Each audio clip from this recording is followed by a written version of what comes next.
हाँ, तो next topic legal entity identifier. मुद्दा क्या है कि हम लोग या फिर कोई भी पर्सन पैसा इंडिया में उसके ऊपर लोन हो जाता है, बोरोवर हो जाता है, डिफ़ॉल्टर भी हो जाता है।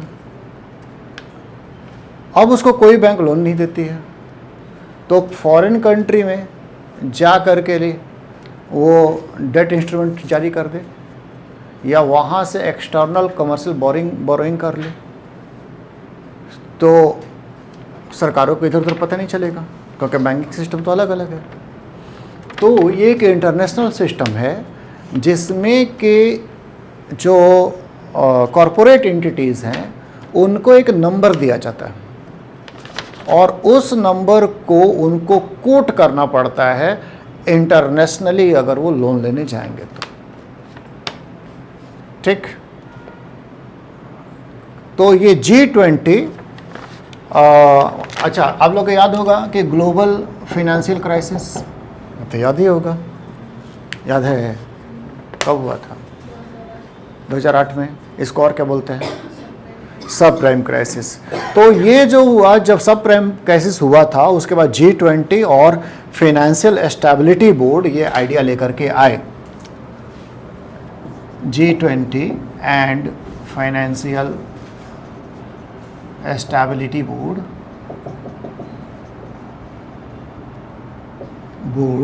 ये आइडिया लेकर के आए और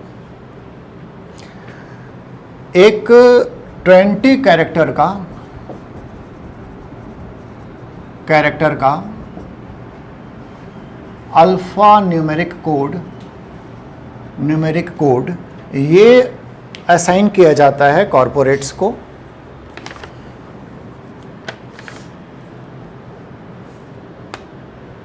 और इस कोड का जो रेगुलेटर है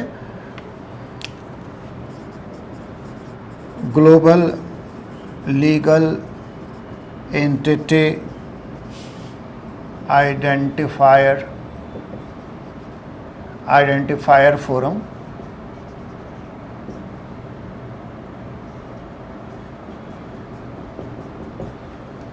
इसका जो हेडक्वार्टर है दिस इज इन फ्रैंकफर्ट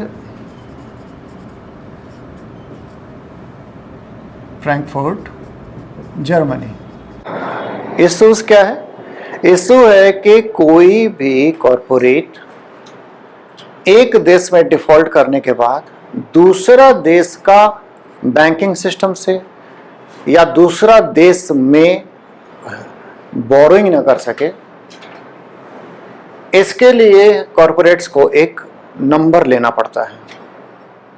वो नंबर 20 कैरेक्टर का अल्फा न्यूमेरिक होता है। अल्फा न्यूमेरिक समझते हैं आप? अल्फा न्यूमेरिक नहीं, आप समझते हैं अल्फा न्यूमेरिक? हाँ, नंबर और अल्फाबेट मिक्स रहेगा, that is alpha numeric.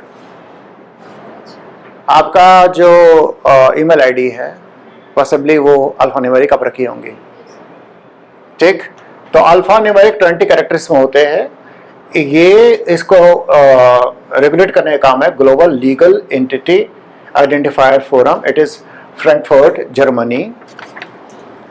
RBI यहाँ पर इंडिया में जो गाइडलाइंस जारी की है कि किसी भी एंटिटी के ऊपर में नॉन इंडिविजुअल नहीं, एंटिटी का अगर टोटल एक्सपोजर, आरबीआई गाइडलाइन किसी भी एंटिटी का अगर total exposure it is more than 25 crore, तो इसको एक लीगल एंटिटी आइडेंटिफायर कोड लेना पड़ेगा। यहां पर इंडिया में 25 करोड़ से ज्यादा का लोन है, उसके ऊपर में लोन डिफॉल्ट का बात यहाँ पे नहीं है, आपको एक आइडेंटिफायर लेना पड़ेगा। आप अगर लेने जाएंगे लंदन में लोन, तो आपको लंदन में ये कोड करना पड़ेगा, मेरा ये है लीगल एंटिटी आइडेंटिफायर, जिससे पता चल जाएगा कि आप अपने देश में क्या किया है। अपने ही देश में नहीं, किसी और देश में भी। आप लंदन में जाकर के डिफॉल्टर बन गए तो अमेरिका में जाएंगे तो फिर आपको वो जरूरत पड़ेगा था, वो देख पाएगा कि ये तो लंदन का डिफॉल्टर आदमी आ गया है। ठीक है, अभी रिसेंट में क्या है, रिसेंट में ये है कि सेबी भी इस साल, एकदम नया न्यूज दे रहे हैं, सेबी भी इस साल मैंडेट कर रही है कि वैसी कंपनियां जो विदेश में नॉन कन्वर्टेबल सिक्योरिटीज या फिर सिक्योरिटाइज्ड डेट इंस्ट्रूमेंट्स या फिर सिक्योरिटी रिसिप्ट्स इशू करते हैं, इन लोगों को भी लीगल एंटिटी आइडेंटिफायर लेना पड़ेगा।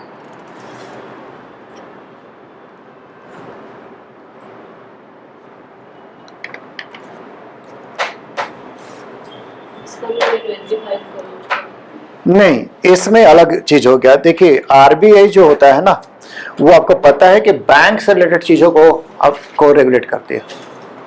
तो आरबीआई रेगुलेट कर रही है कि उन लोगों का जिनके ऊपर में बैंक का लोन है, उनको रेगुलेट कर रही है। और कंपनियों की जो रेगुलेटर होती है वो सेबी होती है, सिक्योरिटी मार्केट। तो अगर कोई नॉन कन्वर्टेबल सिक्योरिटीज, वो बता दे रहे हैं, सिक्योरिटाइज्ड डेट इंस्ट्रूमेंट्स या सिक्योरिटी रिसिप्ट्स अगर ये इशू करती हैं, तो ये जो होगा यहाँ पर सेबी इनको बोली है, नेचुरली विदेश में जाकर के इशू करेंगी। अगर कोई इंडियन कंपनी विदेश में ये सब इशू कर रही है तो उनको लीगल एंटिटी आइडेंटिफायर लेना पड़ेगा। जिनको इशू करना है उनको लेना पड़ेगा। ठीक, अब ये क्या होगा कि वो कंपनियों को आइडेंटिफाई कर लेंगे विदेशी लोग और देख लेंगे इसका क्या प्रॉफिटेबिलिटी है, और वो ये सब खरीदेंगे या नहीं खरीदेंगे। ठीक है, कंपनी जो होती है वो जो डेट इंस्ट्रूमेंट इशू करती है उनको डिवेंचर भी बोलते हैं, हम थोड़ा समझा दे रहे हैं। जब बड़ी बड़ी कंपनियां होती हैं ना तो अक्सर बोलते हैं बॉन्ड, ये लैंग्वेज का ऐसा डिफरेंस है। और जब थोड़ी छोटी कंपनी इशू करती है तो जनरली बोलते हैं उसका डिवेंचर, बट है ये डेट इंस्ट्रूमेंट।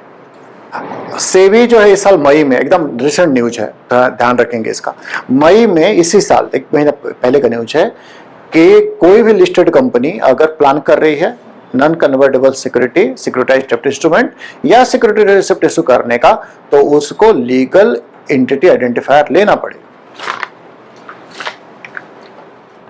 और इसमें इंडिया में जो इसका एजेंट है वो है clearing corporation of India, clearing corporation of India.